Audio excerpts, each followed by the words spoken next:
Olá, você que nos acompanha aqui no canal do Instituto Brasil-Israel no YouTube. Como em toda sexta-feira, estamos com a jornalista Daniela Kresh para falar sobre os principais assuntos da semana em Israel.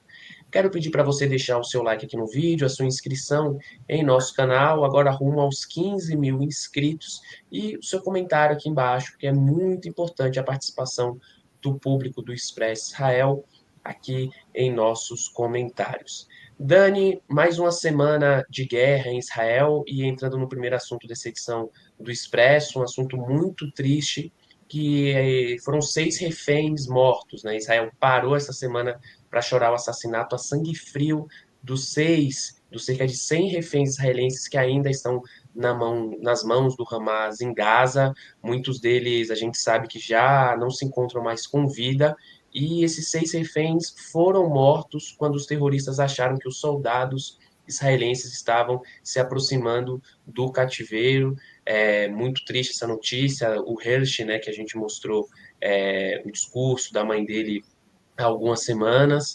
E qual foi o impacto dessas mortes aí em Israel? Oi, João. Pois é, foi uma semana muito triste mesmo, uma das mais tristes desde do dia 7 de outubro, né? Já completando quase, amanhã completa 11 meses, né? Do atentado terrorista e da guerra que se seguiu. E essa semana foi realmente uma das mais tristes, assim, tipo, quando você pensa que não pode mais sofrer, aí você sofre um pouquinho mais, né? Parece coração de mãe, que sempre tem amor pelos filhos, mais amor, mesmo com mais filhos, aqui parece que você tem mais dor, que você acha que acabou a quantidade de dor e aí tem mais dor, né? Então, essa semana foi realmente muito triste. E na semana passada a gente falou aqui, se alegrou, né? A gente celebrou a libertação de um refém que os soldados israelenses conseguiram libertar, um refém beduíno, que os israelenses conseguiram, que o exército conseguiu resgatar com vida, e foi festa em Israel, todo mundo muito feliz. E aí, praticamente uma semana depois, a tristeza, né, vezes 6, né, porque foram 6 reféns que foram encontrados sem vida dentro de um dos túneis do Hamas, quase na fronteira com o Egito, né, em Rafah.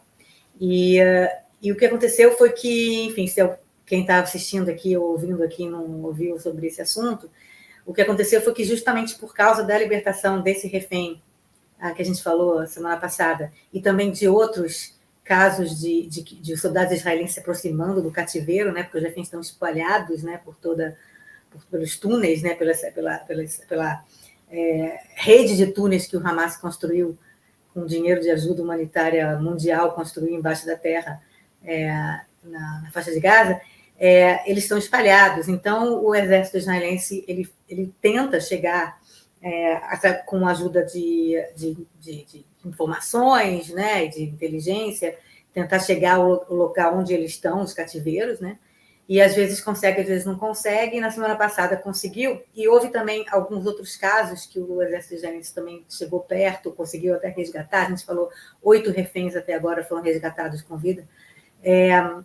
E o Hezbollah, o Hamas, que é esse grupo terrorista sanguinário e fanático e messiânico, que fez todo esse ataque terrorista do dia 7 de outubro, eles falaram: agora, se a gente souber que tem um soldado chegando perto, a gente mata o refém. Se a gente perceber que tem algum soldado chegando perto do cativeiro, algum israelense chegando perto do cativeiro, a gente vai matar os reféns. E eles fizeram exatamente isso. Provavelmente foi uma ordem que foi dada de cima, para que agora vocês tenham alguma... né, sentem aqui a possibilidade de que vai chegar o exército israelense no cativeiro, mata os reféns. E foi provavelmente isso que aconteceu. E a gente sabe que eles foram mortos entre 48 e 72 horas antes dos soldados descobrirem os corpos deles. Então, eles estavam mortos há pouquíssimo tempo. Eles tinham conseguido sobreviver por quase 11 meses no cativeiro, né? Tudo que eles sofreram, a gente não sabe tudo que eles sofreram, mas a gente imagina maus tratos. Os corpos deles foram encontrados com tiros na cabeça e, né, na testa e vários outros lugares do corpo, e os corpos estavam muito magros. Uma menina, a Eder Yerushalmi, estava com 36 quilos só. Então, vocês imaginam a quantidade de comida que eles não recebiam. E maus tratos, e você percebe também, pelas últimas fotos que a gente viu deles, a gente vai mostrar daqui a pouco, que eles estavam muito mal cuidados, maltratados e magros e com barba, e as mulheres...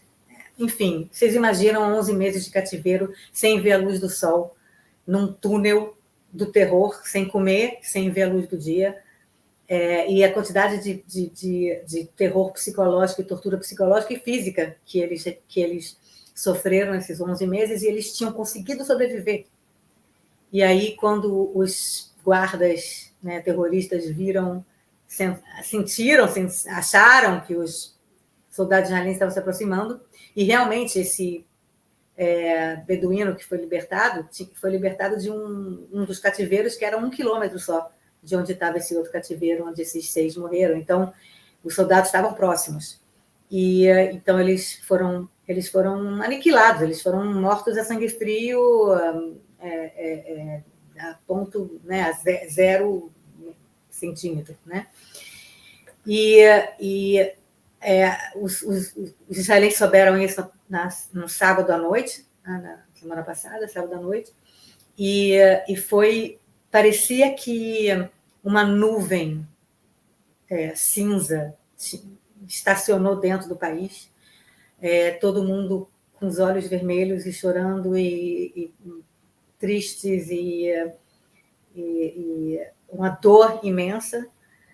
Imediatamente começaram a haver manifestações nas ruas de pessoas pedindo para esse governo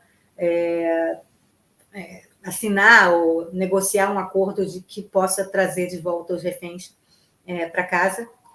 E essas manifestações estão cada vez aumentando mais. Desde que foi anunciada a morte desses 6 reféns e os corpos foram repatriados, há manifestações todos os dias, não só em Tel Aviv, mas em várias cidades do país. A gente vai mostrar um pouco daqui a pouco de uma manifestação. Então, o sentimento terrível, terrível, terrível sobre a morte desses 100. A impressão que dá é que foi a gota d'água, talvez, para algumas pessoas que não estavam saindo, não estavam se manifestando ainda. E foi uma espécie de gota d'água, porque a gente vê cada vez mais pessoas nas ruas se manifestando. Eu quero primeiro mostrar, depois, antes de continuar, eu quero mostrar... a gente falou, né, de quero falar o nome, né, dos mortos, né? São jovens de entre 20 e 40 anos, a maioria jovens entre 20 e 30 anos, e tinha uma um pouquinho mais velha, com 40, e os mortos são Hirsch Goldberg Polin, Eden Yerushalmi, Ori Danino, Alex Lubanov, Carmel Gat e Almog Sarussi, jovens que foram sequestrados. A Carmel, que era essa mais velha, com 40 anos, foi sequestrada da casa dos pais dela, no Kibbutz Be'eri, e os outros foram sequestrados do Festival Nova, do Festival de Música. Estavam dançando no Festival de Música e foram sequestrados. E um deles, que é esse Hirsch Goldberg Polin, a gente falou várias vezes dele, vocês provavelmente, talvez, tenham ouvido falar, porque ele também era americano, e ele tinha 23 anos, e ele, no dia 7 de outubro, ele foi no Festival Nova com um amigo dele, que foi um herói, porque quando começou a soar os alarmes e os terroristas do Hamas começaram a aparecer no Festival de Música, foram muitas pessoas se esconderam dentro de um bunker, né, de um abrigo antiaéreo, porque as pessoas até agora achavam que o perigo era só do alto, né, era só de foguetes, então as pessoas correram para um abrigo antiaéreo. Só que os terroristas do Hamas, que estavam em terra, não estavam só no ar, foram até eles sabiam que as pessoas iam se esconder em bunkers, então eles foram para esses bunkers e começaram a jogar granadas dentro do bunker para matar todo mundo que estava dentro do bunker. E o amigo do Hirsch, chamado Aner, ele pegou as granadas que iam chegando, ele pegava a granada funcionando, ele pegava a granada com a mão e jogava, devolvia, jogava para fora do bunker. E ele conseguiu fazer isso 6 vezes. Pegavam granada, os caras jogavam granada, ele jogava a granada fora. Pegavam granada, na 7ª vez a granada explodiu, ele morreu. E o Hersh teve a mão dele decepada. A mão direita dele decepada, e a namorada dele foi assassinada do lado dele, e ele foi levado, então, com vida, com a mão decepada. Tem vídeo mostrando isso, né? Obviamente, os vídeos que os próprios terroristas do Hamas fizeram para se gabar, como eles são maravilhosos. E eles levaram o Hersh sem mão para lá, e para o cativeiro. E o Hersh, os pais dele são americanos, eles moravam em Israel há algum tempo, mas eles são americanos, e os pais começaram a fazer uma cruzada pelo mundo todo, apelando para o mundo todo ajudar a trazer de volta o filho deles, e não só o filho deles, mas como todos os reféns. No começo eram 251, depois diminuiu, porque houve um acordo de devolução de alguns reféns em novembro do ano passado. Depois teve alguns casos também de reféns que foram resgatados ou foram libertados aqui ou ali. Mas hoje em dia a gente está com mais ou menos 100 reféns ainda lá. E os pais foram, inclusive foram na convenção do Partido Democrata há pouquíssimo tempo, uma semana atrás, e pensar que o filho, o Hersh, ainda estava vivo quando eles foram na convenção do Partido Democrata. E a Rachel, que é a mãe, né, a Rachel Goldberg Polin, fazendo um discurso dela, que é uma mulher muito forte, e as pessoas falando "bring them home", acho que a gente mostrou aqui no Expresso esse vídeo. Ele estava vivo, ele ainda estava vivo quando ela fez esse discurso. E ele estava vivo também quando, no dia seguinte, 2 dias depois desse discurso, um grupo de parentes dos sequestrados foram para a fronteira de Gaza e começaram a gritar o nome dos seus entes queridos e falar "sobrevive, sobrevive". E ela foi, e ela falava "Hersh, Hersh, aguenta firme, a gente vai estar e vai te buscar". Ele ainda estava vivo.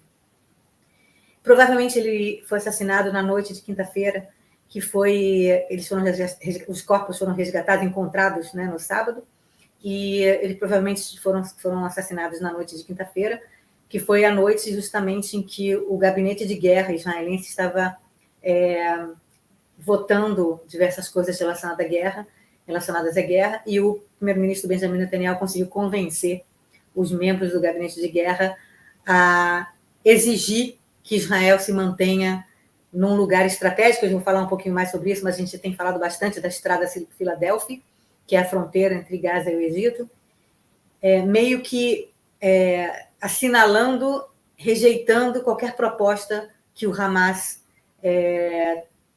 aceite em relação à a devolução dos reféns e pagamento ao Hamas por esses reféns, né, o pagamento de um resgate através de libertação de presos palestinos, de várias coisas que o Hamas está exigindo em troca desses reféns, e uma delas é que Israel se tire totalmente da faixa de Gaza. E o Netanyahu conseguiu que o gabinete de guerra aprovasse que o Israel não vai se retirar, principalmente desse lugar aí chamado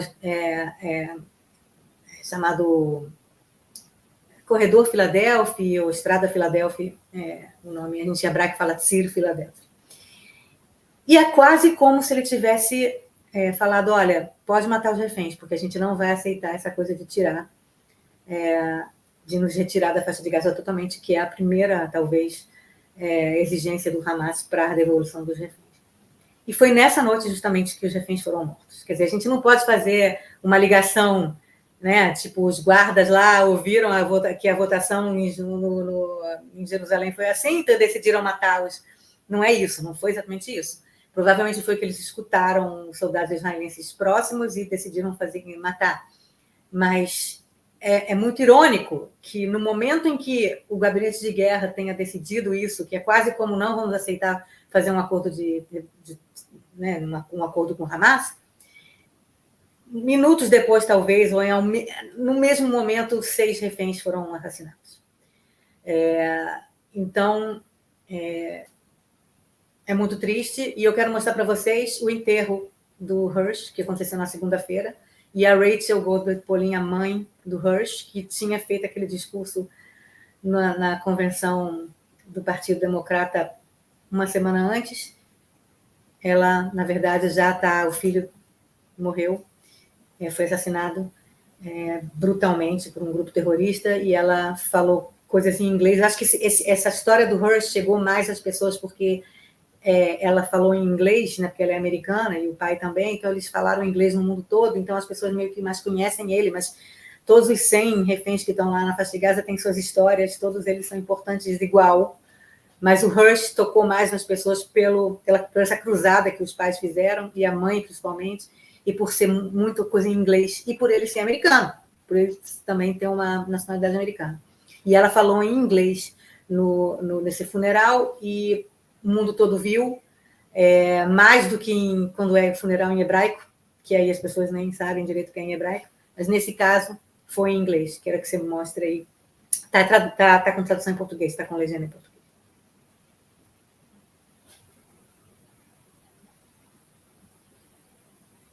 As good as the trips you dream. Okay, sweet boy, go now on your journey. I hope it's as good as the trips you dreamed about, because finally, my sweet boy, finally, you're free. I will love you and I will miss you every single day for the rest of my life. But you're right here. I know you're right here. I just have to teach myself how to feel you in a different way. And Hersh, there's one last thing I need you to do for us. Now I need you to help us stay strong. And I need you to help us survive.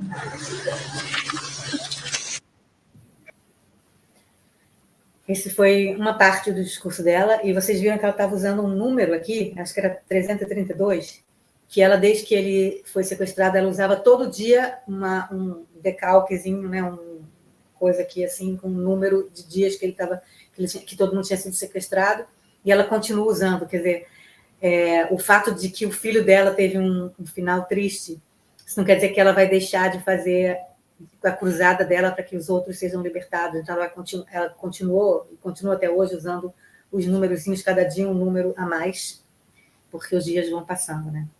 E eu quero mostrar para vocês, então, agora um vídeo do protesto de hoje em Tel Aviv, em que centenas, milhares de pessoas foram protestar. Como eu falei, tem protestos todos os dias. Nesse de hoje, eles levaram 27 caixões, meio que antecipando o que vai acontecer quando, finalmente, algum dia, os corpos voltem. Esperemos que não sejam todos em caixões, mas mostra aí, por favor, a manifestação de hoje.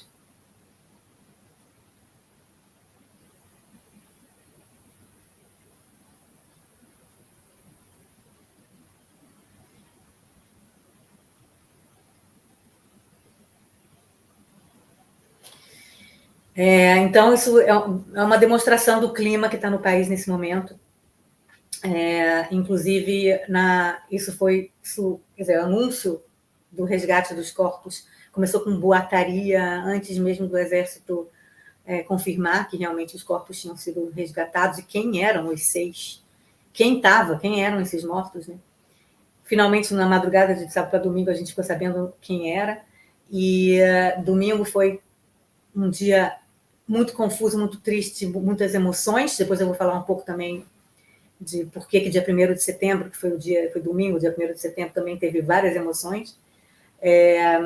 E aí, na segunda-feira, no domingo à noite, o maior sindicato aqui, o central de sindicatos daqui, declarou uma greve geral em solidariedade às famílias, tal, e tudo. A greve não deu muito certo, quer dizer, na verdade, não foi todo mundo que aderiu à greve, e a greve durou só um dia, foi na segunda-feira só, mas foi um sinal de que o Israel toda está se mobilizando, não é uma coisa pequena.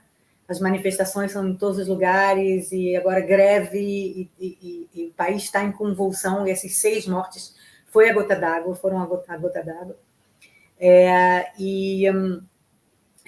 Agora, a gente pensa assim, não, tudo bem, esse episódio meio que acabou.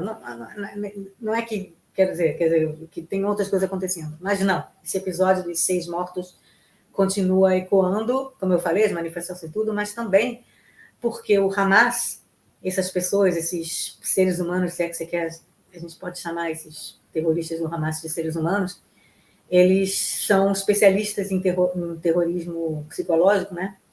Então, vendo Israel triste e doendo com a morte de 6 jovens civis, tinha um Ori Danino, era assim um soldado, mas os outros 5 civis,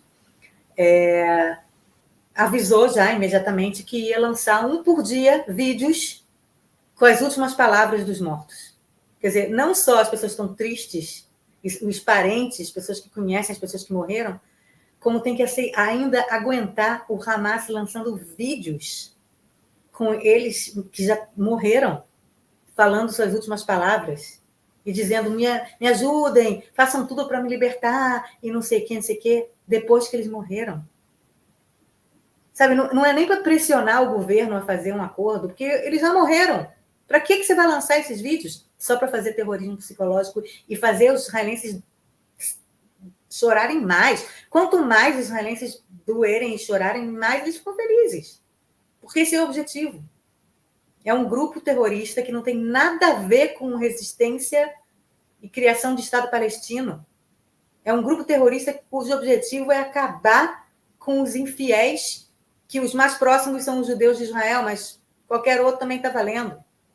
E infiel, aí a gente coloca também pessoas LGBT, pessoas mais liberais, pessoas que não seguem e que não são muçulmanas. Qualquer um que não é muçulmano está valendo aí de matar.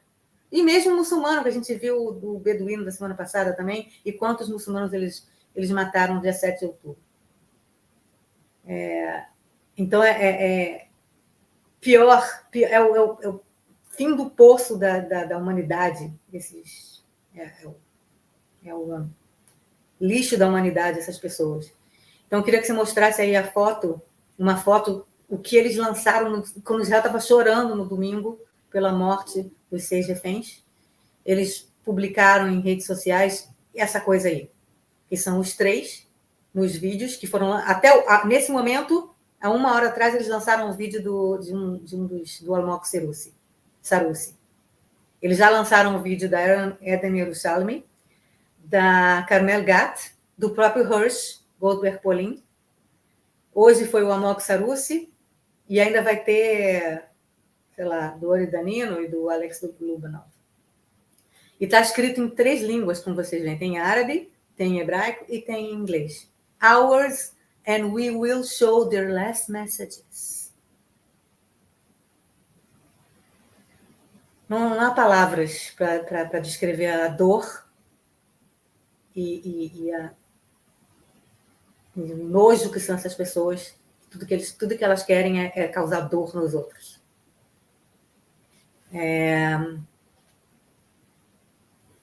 Não tenho mais palavras em relação a isso. Foi uma semana, talvez uma semana mais difícil desde o 7 de outubro do ano passado.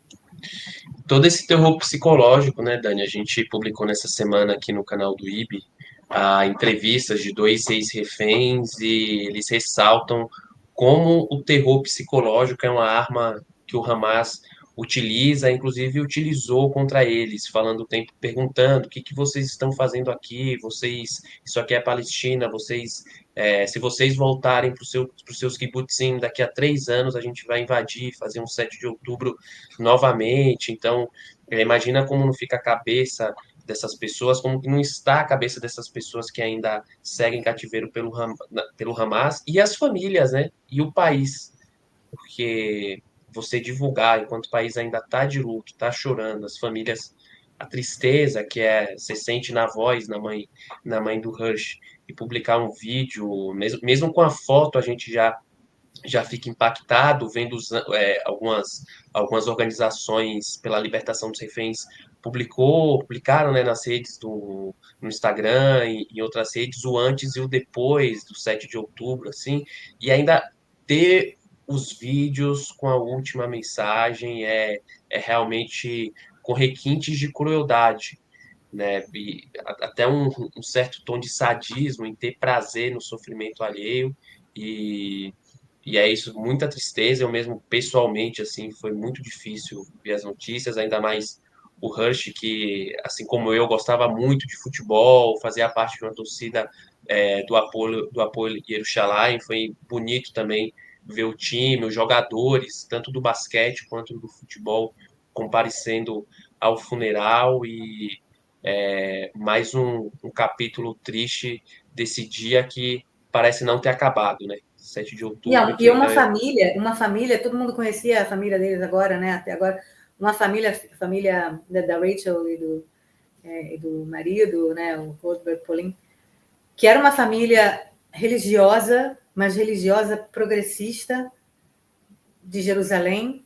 Ele tinha no quarto dele pôsteres de Jerusalém para todos, e ele falava: temos que acabar com esse conflito. A gente sabe que a maioria dos sequestrados eram, enfim, dos kibbutzim, dos moshavim. Ele não era, ele era de Jerusalém, mas ele era de uma família que queria paz, e a maior parte dos sequestrados e dos mortos eram de pacifistas, de pessoas que queriam a paz. Quer dizer, é para mostrar que isso não faz a menor diferença para o Hamas. A menor diferença quem não é, quem é religioso, quem não é religioso, quem é judeu, quem não é judeu, quem é jovem, quem é velho. Sequestraram de menino de 9 meses até um idoso de 85 anos de idade. Menor interesse pela vida humana, tudo por causa de um fanatismo religioso extremo. A gente sabe que o Yahya Sinwar, o líder do Hamas, nesse momento, é um fanático religioso messiânico. A visão de mundo deles é uma visão de luta para que o mundo todo seja muçulmano do jeito que ele quer, e morte de todos os infiéis que não sejam muçulmanos. E ele vive nesse mundo. Esse é o mundo dele.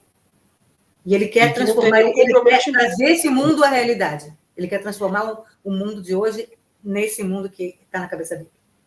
E que não tem nenhum comprometimento com o Estado palestino, né? Você vê, Não Gaza passa perto. recebeu montanhas, rios de dinheiros, e ao invés de construir, investir em infraestrutura, educação, saúde, ficaram construindo túneis Menor esse tempo interesse inteiro. nas pessoas. Ele vive num mundo de ideias, de teorias e de ideias, que a vida das pessoas para ele é só um meio para chegar na ideia dele, que é um mundo todo muçulmano com lei da Sharia. E pronto. Quantas pessoas vão morrer para chegar a esse mundo imaginário dele? Tanto faz, para ele não importa.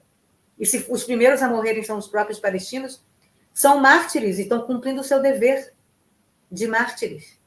Ele realmente pensa isso. Então, achar que o Hamas está querendo aí criação de Estado palestino e a paz na terra,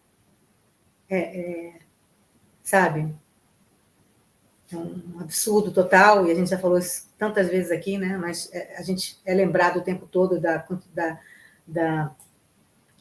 de quão terríveis essas pessoas podem ser, né? De quanta tortura e quanta tristeza essas pessoas podem causar.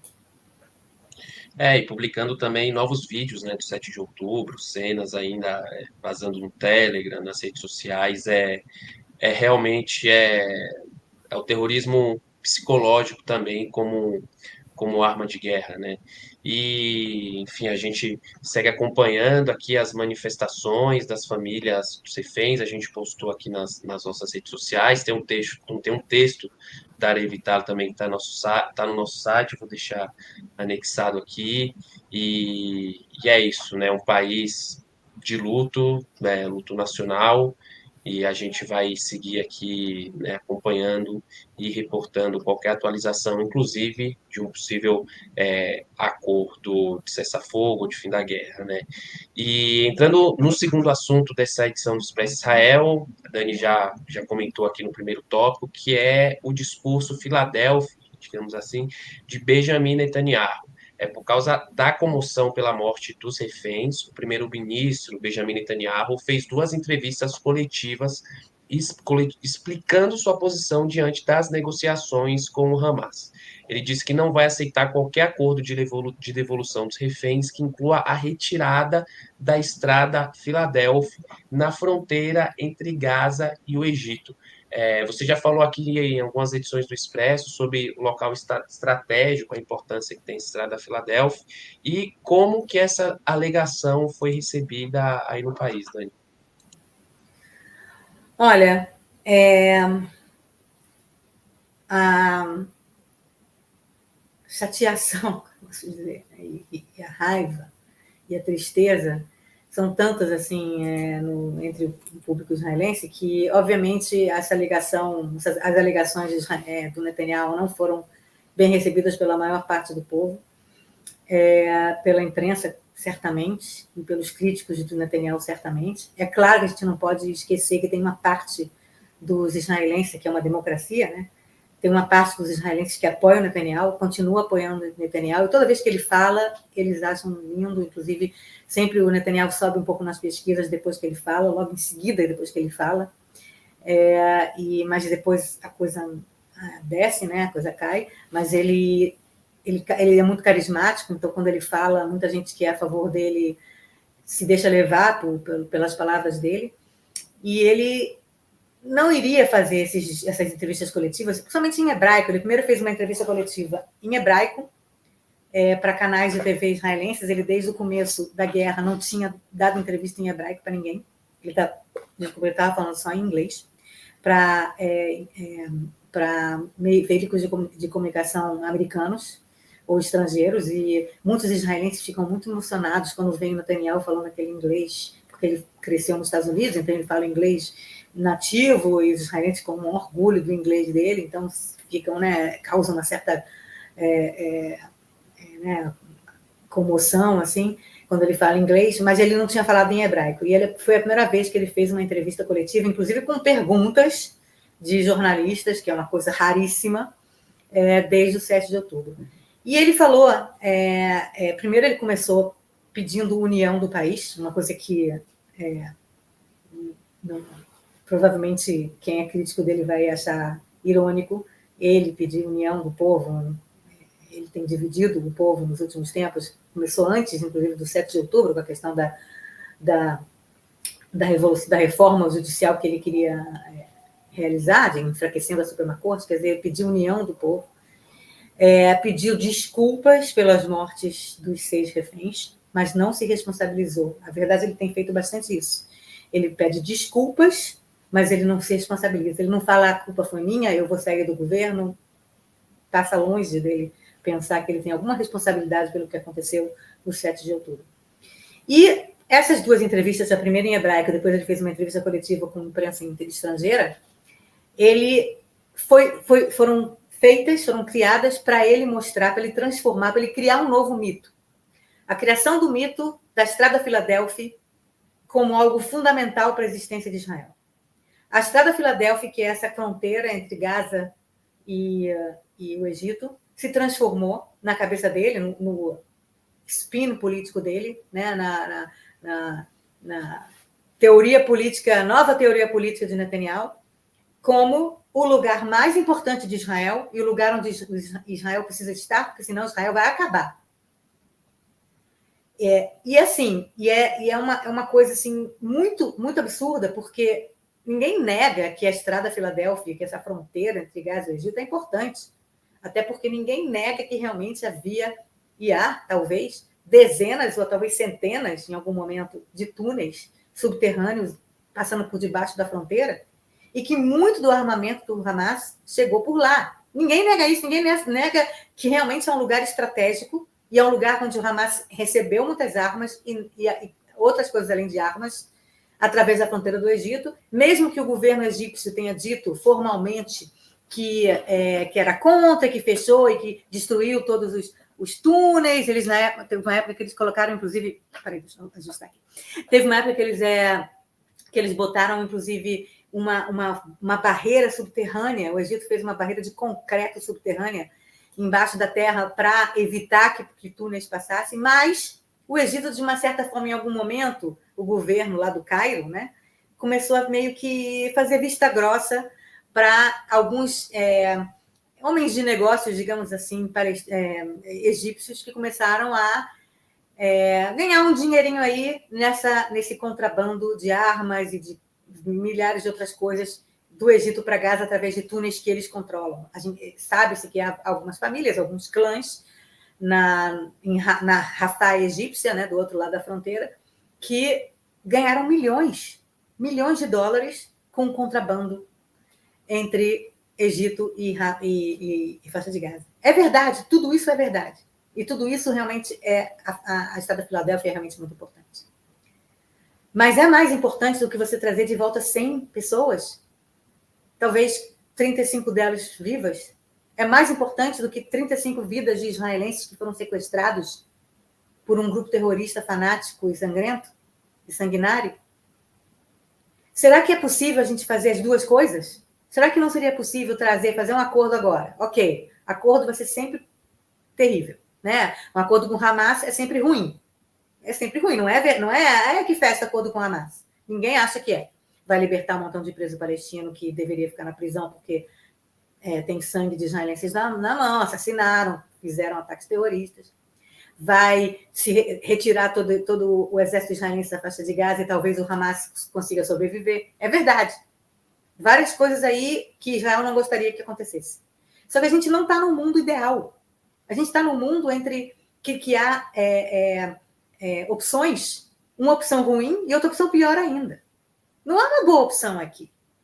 Não há um bom um futuro de felicidade, o Hamas acabou e que felicidade. Infelizmente, o Netanyahu continua vendendo essa ilusão, essa história, essa ilusão de uma vitória total, de uma vitória completa contra o Hamas. Só que a realidade é outra. A realidade é que você tem pelo menos 35, 40 israelenses vivos ainda, esperando para serem resgatados num acordo com o Hamas. E o Hamas mesmo que militarmente, né, Dani, você acabe com o Hamas, a gente destaca o aspecto de como o Hamas é uma ideologia, né? A gente sempre vem falando disso aqui. Não, certamente. Ninguém acha que o Hamas vai acabar enquanto ideologia, mas a expectativa e a vontade, o objetivo que o Netanyahu colocou no começo da guerra, que hoje em dia se demonstra ilusório, é tirar o Hamas do poder enquanto soberano, enquanto governo na faixa de Gaza, que parecia fácil, um grupinho pequenininho e tal, mas não é tão fácil assim, a não ser que você queira matar 2 milhões de palestinos, que Israel não quer, e fez de tudo para matar o menos possível de civis. Israel poderia. Israel pode ir lá, atacar e matar todo mundo lá, acaba com o Hamas. Mas Israel não faz isso, porque não vai fazer. Então, o Hamas continua no poder enquanto soberano, com menos 18 mil tinha 30 mil membros do Hamas ativos, combatentes, agora tem 12 mil só, 18 mil morreram. Mas ainda tem 12 mil. Os outros 12 mil estão nesses túneis cheios de reféns em volta deles. O próprio Yahya Sinwar, ao que parece, está com reféns em volta dele, como um escudo humano, né? Escudo humano, a gente sempre fala. O que você vai fazer? Então, as opções são terríveis e são dilemas, eu sempre falo aqui. Eu não sou uma pessoa de extremos, eu sou uma pessoa de consenso e de centro. Tá? Eu entendo que há dilemas. Eu entendo que vai ter gente que vai assistir isso aqui, ou vai escutar isso aqui, vai falar, mas, Daniela, se ele negociar com o Hamas, então está negociando com o terrorista, daqui a 3 anos realmente vai acontecer um novo 7 de outubro. Eu entendo. É um dilema. É um risco. E aí vai ter gente que vai falar, mas, Daniela, não, tem que agora dar tudo que o Hamas quer para salvar essas pessoas. Agora, nesse momento, liberta todo mundo para o Hamas quer. E eu digo, entendo também. Eu entendo os dois lados. Todo mundo aqui entende, Israel está dividido. Inclusive, fizeram uma pesquisa de opinião no Maariv, o jornal Maariv. Eu tenho a pesquisa aqui. E o Maariv diz que a maioria do público prefere abrir mão do controle da Estrada Filadélfia em troca do acordo de prisioneiros. Mas é uma maioria, assim, pouquinho. A maioria de 48%, quer dizer, você tem, assim, alguma percentual que não sabia responder, não quis responder, mas 48% dos israelenses disseram que tem que abrir mão, neste momento, da Estrada Filadélfia e sair, os israelenses os soldados saírem de lá, para trazer de volta os reféns. E 37% do público diz que não. Quer dizer, há uma divisão aqui. Ainda há mais gente que quer que Israel saia e aceite essas condições do Hamas para os reféns serem trazidos de volta. Mas tem 37% que concordam com o Netanyahu, acreditam no Netanyahu, acho que o Netanyahu está certo. Quer dizer, é um dilema e o público está dividido, as pessoas estão divididas. Eu queria que você mostrasse aí a imagem de uma das entrevistas coletivas. Eu acho que essa a gente vai mostrar em inglês, né? Essa foi com um público americano. O Netanyahu sabe fazer, né? Ele vai, tudo bem vestido, não sei o quê, coloca um telão atrás, e aí coloca uns mísseis, né? E a Estrada Filadélfia, quando você vê aqui a fronteira entre Egito e a faixa de Gaza, né? Que tem umas retinhas, umas setas verdes, né? Que aí que ele está meio que mostrando de como que o armamento entrou através dessas setas verdes, que são os túneis que estão nessa fronteira, embaixo da fronteira entre... E a fronteira, justamente, né, que está em pontinhos aqui, pontilhado, é a Estrada Filadélfia, tá? A fronteira entre Egito e a faixa de Gaza. E o Netanyahu sabe, ele faz esse... Né, em hebraico, ele mostrou essa mesma tela aí, com um montão de mísseis, e até engraçado porque antes dessa tela, dele mostrar a tela com os mísseis, os foguetes que o Hamas tem, ele mostrou uma tela que antes de 2005, antes que Israel se retirou da faixa de Gaza, em 2005, com a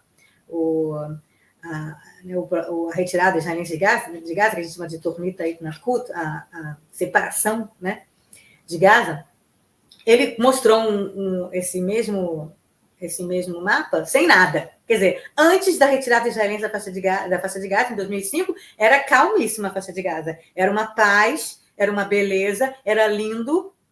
O Hamas não existia, não existiam radicais na faixa de Gaza, não existiam extremistas muçulmanos, e era tudo lindo. Israel. Mas depois que Israel saiu, em 2005, aí sim, all hell broke loose, né? Tipo, todo mundo... Aí ficou...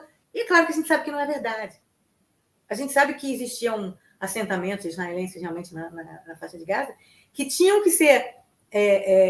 tinham que ter soldados à sua volta, porque o tempo todo tinha atentados contra esses assentamentos, o tempo todo tinha terrorismo, não tinha os foguetes que realmente começaram a cair depois dentro de Israel, depois que o Hamas tomou o poder, mas porque não tinha essa tecnologia ainda, mas tinha...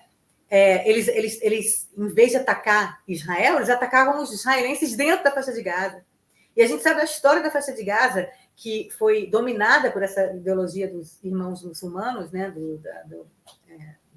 da Irmandade Muçulmana, que é um grupo radical, messiânico, islamista, que começou no Egito, que os próprios egípcios, num certo momento, colocaram para fora da lei, né, e que a faixa de Gaza era dominada por essa ideologia. Quer dizer, a faixa de Gaza não passou a ser violenta e radical a partir de 2005. E o Netanyahu, ao mesmo tempo que ele pede para as pessoas se unirem, ele traz de volta essa retirada de Gaza para dizer, olha, eu fui contra a retirada de Gaza, que a retirada de Gaza é que causou tudo isso. Ele meio que está adotando o discurso da extrema-direita israelense.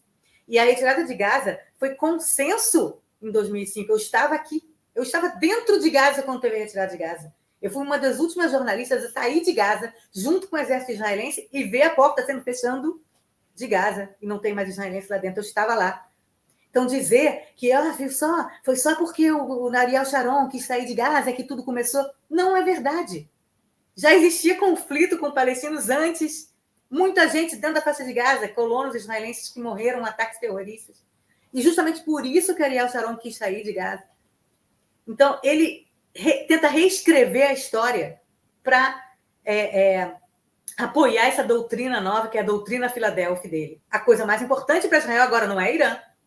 Ele passou anos falando que o Irã é o grande não sei o quê, é o grande vilão que quer acabar com Israel. Agora não é mais Irã, não é mais Hezbollah. Agora tudo que Israel tem que fazer é se manter na estrada Filadélfia para evitar contrabando entre o Egito e a faixa de Gaza. Sem isso, Israel não vai existir mais. É existencial. E esse discurso ele está tentando passar agora para justificar ele não aceitar um acordo que possa trazer a devolução dos reféns. E assim que terminou a primeira entrevista coletiva, que foi em hebraico, a imprensa israelense estava empolvorosa. E muitos, enfim, analistas e pessoas que entendem de questões militares também, de estratégia, falando, mas espera aí, a gente entrou, Israel está controlando a faixa, a estrada Filadélfia, há, sei lá, 2, 3 meses só, ou 4 meses, sei lá. Antes, Israel não estava lá, e o Netanyahu não falou uma palavra sobre Filadélfia. Por meses, por 8, 9 meses, o Netanyahu não falou em momento nenhum em público ou em nenhum lugar, nenhuma anunciado, né, nenhum anúncio dele, que o nosso objetivo é conquistar a estrada Filadélfia, porque isso que vai fazer que o Hamas acabe. Não! De repente, nos últimos 2, 3 meses, virou o ponto central da coisa mais importante que Israel tem que fazer na vida, é controlar a estrada Filadélfia. Não era antes. Da onde que saiu isso? Eu esqueci de dizer que o Netanyahu votou em favor da retirada de Gaza em 2005. Tá? Reclamou, mas votou em favor. Então, o Netanyahu está criando uma nova... um novo discurso que coloca a estrada Filadélfia como uma coisa mais importante, para justificar ele não fechar um acordo que traga os reféns de volta. E ele, na verdade, praticamente está decretando a morte desses reféns, porque ele, cada dia vai morrendo refém, né? Por 1000 motivos, doenças e assassinados, e etc, etc. E ele está adiando esse acordo para retirada para trazer os reféns, e cada vez mais inventando um motivo para adiar esse acordo. E o motivo de agora é que Israel tem que ficar na estrada Filadélfia, e o Hamas quer que a gente saia da estrada Filadélfia. Se a gente sair, Israel vai acabar, então a gente tem que ficar lá, e não sei o quê. Na prática, não vai ter acordo. Eu tenho uma teoria em relação a isso. Quer dizer, todo mundo tem a teoria de que, na verdade, ele não quer que termine a guerra, ele quer continuar a guerra, porque ele quer continuar no poder. Todo mundo fala isso, e na verdade, o meio consenso aqui hoje em dia que é isso que ele está fazendo. A minha teoria é que ele está querendo esperar as eleições americanas. Ele vai empurrar com a barriga, que é a coisa que ele sabe fazer mais, né? Uma coisa que o Netanyahu sabe mais fazer no mundo é empurrar com a barriga, eu já falei aqui, inclusive. Ele vai empurrar essa situação com a barriga até dia 5 de novembro. Inclusive, daqui a pouco começa, mais 2 semanas, 3 semanas, começam as festividades de Ano Novo aqui em Israel, né? Tem Rosh Hashanah, depois tem Yom Kippur, depois tem Sukkot, né? Que é um mês inteiro de festas, de Hagim, né? E logo assim que terminar Sukkot, lá pelo dia 25, 26 de outubro, 10 dias depois das eleições americanas, ele quer empurrar até as eleições americanas para ver se o Trump ganha. Se o Trump ganhar, aí ele vai, talvez, anunciar o acordo. Vai falar, não, agora sim dá para anunciar acordo. Agora sim chegamos à conclusão que destruímos todos os túneis e que não tem problema a gente sair. Se a Kamala Harris ganhar, não sei o que ele vai fazer. Mas ele quer dar essa vitória para o Trump. Ele quer acabar com a guerra quando o Trump estiver no poder. Para o Trump falar, viu só, acabei a guerra. Meu amigo Netanyahu acabou a guerra. Porque eu pedi aquelas coisas. Eu acho que até as eleições americanas não vai ter acordo. Eu espero estar totalmente errada. E na semana que vem falo, puxa, a minha teoria foi errada. Mas a impressão que eu tenho é que ele vai empurrar isso com a barriga até as eleições americanas para ir ver como é que vai ser, vai estar nos Estados Unidos e tal. E aí ele vai negociar também. O objetivo dele é se manter no poder. E a gente tem falado isso bastante. Netanyahu não quer sair do poder. E ele precisa, talvez, do Trump. Ele, obviamente, precisa dos seus amiguinhos da extrema-direita israelense. Então, ele vai empurrar isso com a barriga. Enquanto ele pede união do povo, metade do povo, mais da metade do povo está saindo nas ruas se manifestando para a devolução dos reféns, achando que a devolução dos reféns é um ethos. Você resgatar pessoas que foram sequestradas e são mantidas em cativeiro, civis e também militares, não interessa. É um ethos do país. O país foi criado em cima de não deixamos ninguém para trás. Todo mundo é solidário um com o outro. tem dizeres judaicos que falam da solidariedade. Todo Israel solidário um com o outro. E Netanyahu está criando um novo discurso para justificar não ir atrás desse ethos, não cumprir esse ethos. E isso pode acabar com a sociedade israelense internamente. Já está dividindo a sociedade israelense, que já não... Muitos jovens pensam, mas espera aí, então eu vou para o exército. A promessa que existia de que se alguma coisa acontecer comigo, o país vai fazer de tudo para me trazer de volta, não existe mais. Não existe mais. Que país é esse que não vai me resgatar? Então eu não valho nada. Eu fico imaginando... o desespero das famílias, né? O desespero das famílias que não tem uma resposta, não tem João, esqueci de dizer uma coisa importante também. Tem um jornalista famoso chamado Amit Segal, que é do Canal 12, que ele é um jornalista do Canal 12, mas que ele é claramente bibista, né? E o Canal 12 é um canal, enfim, que tem várias pessoas que pensam várias coisas. Em geral, são da oposição, muitos jornais, somente agora, né, depois do 7 de outubro, e depois da questão do golpe judicial, você vê o Canal 12 e você está vendo críticas ao governo, né? Só que esse cara, o Amit Segal, ele está lá meio que eu vou a favor do governo, né? E tudo bem, ele fala lá, ele fala as coisas dele, aí tem discussões, painéis, né? De especialistas discutindo, mas eu penso isso, mas eu penso aquilo, tudo bem. Por acaso, depois dessas entrevistas coletivas, dessa nova doutrina Filadélfia do Netanyahu, por acaso o Amit Segal vem com um grande scoop, né, um furo, de que foi encontrado um documento nos túneis do Hamas, que seria do Yahya Sinwar, citando o que o Hamas tem que fazer. O Hamas tem que justamente torturar psicologicamente os israelenses, exercer pressão psicológica, e que tem que fazer tudo isso, e que está tudo planejado, e que o Hamas mesmo não quer nada, não quer fazer a paz, ele só quer torturar. É um documento meio que como que o Netanyahu usou esse documento para dizer, olha o que eles querem torturar, nos torturar, então só eu sou fortão frente ao Hamas. Mas, assim, de repente apareceu esse documento, né?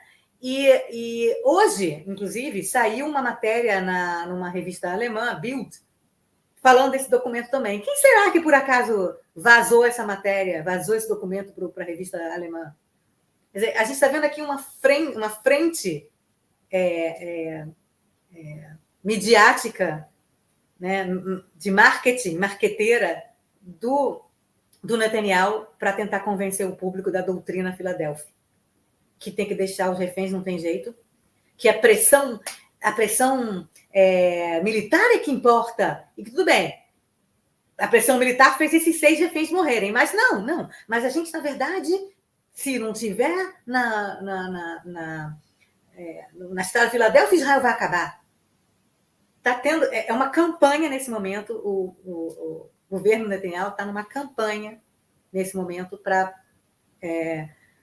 tentar convencer o público israelense disso, mas não está conseguindo, segundo essa pesquisa que a gente mostra, né, que eu falei, não conseguiu, pelo menos por enquanto não conseguiu. Ainda a maioria dos israelenses quer os reféns de volta e acha que é mais importante do que você manter soldados num lugar específico, que depois que os reféns estiverem de volta, manda os soldados de volta lá. Os soldados podem voltar para lá depois. Aí o Netanyahu fala, não, mas se voltar para lá, vai ser o público internacional, a comunidade internacional não vai deixar e vai ser contra Israel. Mas o Netanyahu já fez tanta coisa contra a comunidade internacional, foi para Rafah, criou campos de refugiados para poder atacar em uns lugares, entrou dentro da faixa de Gaza com soldados, tal, que a comunidade internacional não queria. Lembra aquelas todas de Rafah, Olais, não sei onde? Fez tanta coisa, mas a Filadélfia, a comunidade internacional não vai deixar a gente voltar lá. Você mesmo, Netanyahu, já fez tanta coisa que a comunidade internacional é contra. Agora você diz que você está limitado pela comunidade internacional? Não faz o menor sentido nada que Netanyahu falou, ao meu ver, na minha opinião. Não é a opinião do IBIC, é a opinião minha, Daniela Cresce. E eu tenho essa teoria de que isso vai ser empurrado com a barriga até as eleições americanas. Parece mesmo, Dani, eu acho que não é uma possibilidade, de fato pode acontecer, até porque o Trump ele já fez essas estratégias, entre aspas, de que garantia a paz e que de ações militares meio numa lógica parecida, mas que a gente sabe a complexidade que tem, né? Quando uma das últimas ações dele enquanto presidente dos Estados Unidos foi a retirada das tropas americanas do Afeganistão e se gabando disso, que os soldados americanos não iam morrer mais e que ia levar, não nesse discurso da paz, né, mas das estratégias militares ali de levar os louros por certas ações que à primeira vista pode parecer muito boas ou importantes, né? E como você sempre falou aqui, qualquer acordo, qualquer possibilidade de trazer os reféns de volta vai trazer questões, dilemas, não são tópicos fáceis, mas parece que a cada dia que passa fica mais claro ainda que a preocupação com os reféns, de trazer.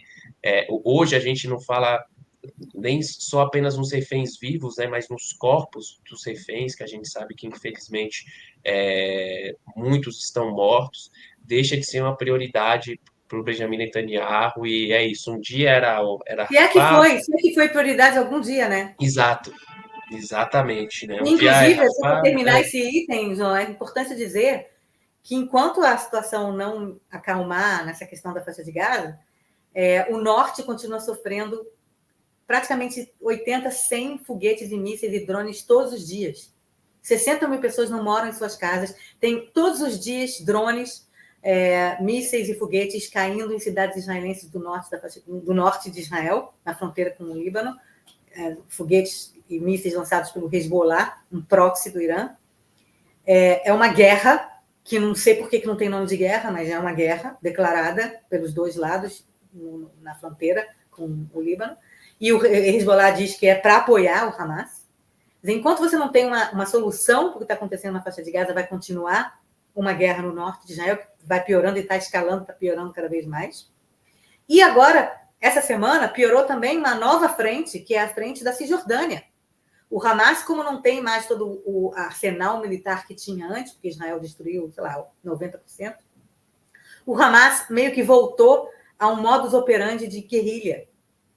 Se eles se achavam paramilitares, um exército, agora eles estão meio que sem liderança, então eles viraram uma coisa meio guerrilha e eles estão agora com foco e apoiando células do Hamas na Cisjordânia para tentar fazer atentados terroristas, tentar fazer de volta a intifada de 2000 até 2005. E eles já estão começando de novo com o negócio de atentado suicida. A gente viu quase um atentado terrível que aconteceu em Tel Aviv há 2 semanas atrás. Eles estão colocando carros-bomba na frente de assentamentos israelenses para matar crianças que estão saindo para a escola, colonos, etc. e tal. Eles estão cometendo atentados terroristas. Teve 3 policiais que foram mortos na semana passada. Essa semana, na verdade. Na segunda-feira, logo em seguida que os reféns foram mortos, teve um atentado, acho que foi no domingo, também na Cisjordânia, que os caras passaram de carro do lado de um veículo policial israelense, atiraram, mataram 3 pessoas, inclusive uma mulher com filhos, etc. e tal, que era uma policial. Quer dizer, então você está vendo a coisa piorar e pode explodir uma intifada, uma nova intifada, que é o que o Hamas agora quer, que é o novo objetivo do Hamas agora. E pior ainda por causa daquela questão econômica que eu falei, acho que uns 2 expressos atrás, que tem um monte de trabalhadores, né, de construção civil palestinos que não estão conseguindo trabalhar há quase 1 ano, então desesperados, e muitos deles acabam apelando para o terrorismo. Entendeu? Então, a situação está piorando na Cisjordânia agora. Israel teve que fazer uma operação enorme na Cisjordânia essa semana inteira para tentar mitigar um pouco a explosão de terrorismo que está acontecendo agora na Cisjordânia, que estava calma até um mês atrás, digamos assim. Quer dizer, então o Netanyahu, mantendo a guerra em Gaza, ele mantém também a guerra no norte, ele mantém a guerra na Cisjordânia, mantém o Irã ainda pensando, né, até ainda essa coisa, essa sombra de um ataque iraniano. Quer dizer, então, é muita coisa ao mesmo tempo. Existe um dominó aqui que o Netanyahu ele deslancha quando ele fala não vai ter acordo de cessar-fogo. E vai empurrando com a barriga. Ele quer empurrar com a barriga também a guerra no norte, ele quer empurrar com a barriga a explosão de uma nova intifada. Ele quer que as pessoas fiquem... Né, esperem 2 meses. Vamos esperar 2 meses. Que o pessoal lá na Cisjordânia fala, vamos esperar as eleições americanas para ver o que a gente faz. Não, as coisas vão acontecendo. Só quem está esperando as eleições americanas é o Netanyahu. Enquanto isso, o país vai sofrendo na mão de uma pessoa que não apresenta um plano, né? Tem perspectiva a qualquer acordo, até mesmo um plano militar, né? Às vezes eu acompanho os líderes da oposição, Yair Lapid e Yair Golan, acompanhava no Twitter, né? E dava para traduzir algumas notas, e uma das grandes questões assim que eles colocavam é que até do ponto de vista militar, estratégico, os soldados continuam morrendo, as famílias também continuam a perder seus entes queridos, e enquanto isso a população israelense vai pagando um preço muito caro, né, Dani? E entrando no terceiro e último assunto dessa edição do Expresso, a gente vai falar sobre o novo ano letivo em Israel em meio à guerra. Centenas de milhares de crianças israelenses voltaram às aulas agora, em 1º de setembro, mas foi uma volta diferente em meio à guerra que já dura quase um ano, com milhares de alunos deslocados de suas casas, né, Dani? Como foi o clima da volta às aulas? Como você bem falou, além da frente contra Gaza, também tem no norte a frente contra o Hezbollah, então, país inteiro afetado pela guerra, né? Pois é. Poucas vezes Israel começou o ano letivo com guerra. Eu acho que é a segunda ou terceira vez que isso acontece, talvez a segunda vez que acontece de abrir um ano letivo em meio a uma guerra. Você tem pelo menos 60 mil israelenses deslocados de suas cidades no norte, Kiryat Shmona, Metula, todos os kibbutzim da fronteira com o Líbano, que estão, na verdade, estudando nesse momento em escolas improvisadas um pouco mais ao sul. Mas mesmo essas escolas improvisadas, elas estão no alvo, no range do Hezbollah. Muitos pais estão com medo de mandar suas crianças de ônibus para essas escolas improvisadas, que não tem bunker, não tem abrigos antiaéreos, são improvisadas. E já teve essa semana, até queria mostrar esse vídeo, mas acabei não pegando, mas já teve alerta no meio, enquanto estava um grupo de crianças indo para a escola, no primeiro dia 1º de setembro, teve alerta de bomba nesse lugar, e as crianças saindo correndo do ônibus, morrendo de medo, entrando num abrigo antiaéreo que tinha no caminho, e o motorista do ônibus tentando acalmar as crianças, falando, vamos cantar uma música. Um negócio assim, horrível, horrível, horrível. Então, os pais estão com medo de mandar as crianças em toda parte que é possível que o Hezbollah lance ataques, né? No sul de Israel, na fronteira com Gaza, as escolas abriram, mas, de novo, os pais também estão tensos, porque sabem que, enfim, nesse momento o Hamas está sem capacidade de ficar atacando Israel, mas, sei lá, volta e meia tem um ataquezinho, volta e meia o Hamas ainda consegue lançar um foguetinho aqui e ali. Então, a tensão ainda é grande. E no centro do país, as pessoas também impactadas e tristes com a morte dos 6 reféns e os outros 3 policiais e tudo que tem acontecido. As crianças, inclusive, algumas prefeituras pediram para as crianças irem de blusas amarelas no primeiro dia, em homenagem aos reféns. Em geral, o primeiro dia de aulas, as crianças vão de blusa branca. Nesse caso, seriam, então, blusas amarelas. Aí teve até briga, teve alguns bibistas, pais, em prol do Bibi, que ficaram contra, não vou de amarelo. Enfim, coisas assim também que unem o país, né, que o Netanyahu quer tanto unir. E assim, muito triste, sem contar greve no ensino médio, ainda por cima tem greve. Minha filha tem 16 anos de idade, não voltou a estudar. Ainda está de férias, está feliz da vida, mas ela não voltou a estudar, porque ainda tem greve dos professores. Quer dizer, então você tem aí, sei lá, crianças de 16 a 18 anos que não estão estudando por causa de greve de professores. Quer dizer, é uma confusão só. Eu fico imaginando essa geração, sabe? Uma geração das crianças mais ou menos da idade da minha filha, que passaram por pandemia, 2 anos de escola fechada, e aí depois, agora, guerra e greve de professores. Como é que vai ser a cabeça dessas crianças que não conseguem estudar 1 ano direito? Não tem 1 ano de ano letivo direitinho. Sempre tem alguma coisa que está acontecendo que pode atrapalhar.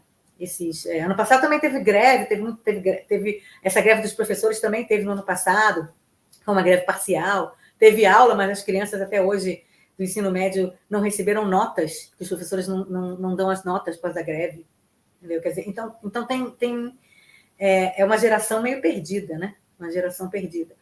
E o dia 1º de setembro, que deveria ser um dia de alegria, de felicidade, crianças voltando para as aulas, todo ano tem, 1º de setembro, todas as crianças voltam para as aulas. Foi um dia confuso, conturbado, de nervosismo, de apreensão, de ansiedade, e foi tudo menos um dia feliz de volta às aulas.